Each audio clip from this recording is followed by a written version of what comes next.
your WNEM TV5 News Update. Good afternoon, everyone. I'm Colette Boyd. Here's a look at the top stories we're following today. Ford, Stellantis, and General Motors have all reached a tentative deal with the UAW. GM was the last of the automakers to reach an agreement. The deal is similar to the one the union reached with Ford and Stellantis. It includes a 25% pay raise and the restoration of the cost of living adjustment. That puts the total pay increase at more than 30%. Like Ford and Stellantis, the UAW National GM Council has to vote on the agreement first. If approved, it then goes to the members for ratification. Well, the Genesee County Neighborhood Watch monitoring the area for arson fires on Devil's Night. Well, they found 2 fires at 2 vacant homes. This one on Western Road in Flint and another at a home on Comstock. The volunteers spend evenings driving around looking for any suspicious activity in an effort to prevent incidents like arson from happening. They will be out tonight patrolling to make sure kids are safe while trick-or-treating. Well, new details about the deadly Oxford High School shooting. An independent report released last night concluded that it was an avoidable tragedy. The report was done by a firm called Guidepost Solutions. Now, it holds a, quote, shooter responsible along with his parents. The report intentionally does not name Ethan Crumbley as a shooter, citing publicity concerns. It says that many actions taken on the day of the shooting were successful in saving lives, but that proper threat assessment beforehand could have prevented it from happening. 4 people were killed and 7 were injured. Crumbley faces his sentencing in December. His parents are waiting for their trial on involuntary manslaughter charges. Now here's Diane with a look at your forecast.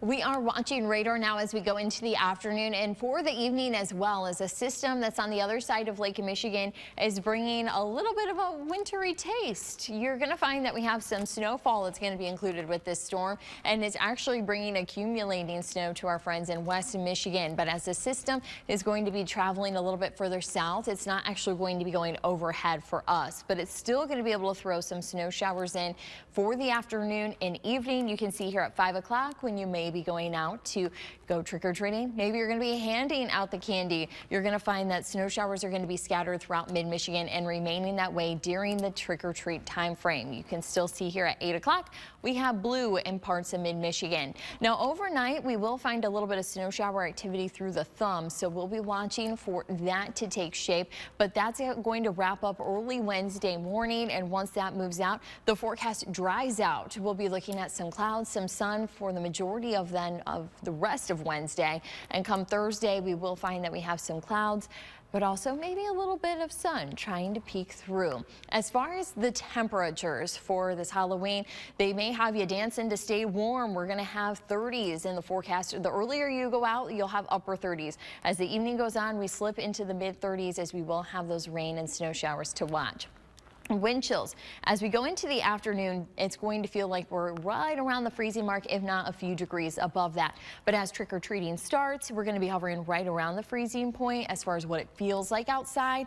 7 o'clock, you can see we're just now starting to get closer to that 30 as far as some of our feels like temperatures. And then by tomorrow morning at the bus stop, still going to be a cool one as it feels like we're into the low to mid 20s. So we're going to have some cool conditions for Halloween. It's not the coldest Halloween we've seen. 19, 17, 32 degrees is what we experienced that day, and then 30s and 40s. So we could be looking at a top 5 cool Halloween here. Last year, though, just to set the stage, we had 62 degrees on Halloween. Temperatures to come for the next couple of hours. We'll reach that peak heat right before trick-or-treating starts, and then we'll go back into the 30s. For the rest of the evening, you'll plan on plenty of clouds then to fill in as we wait for those snow showers to come in. You will find that we do have those temperatures still warming up when that forecast dries out. 50s are going to be on track for the weekend, and with the time change, we'll also be tracking some rainfall to be moving nearby. Remember to tune into WNEM TV5 on air and online 24/7 for the latest news, weather, and information.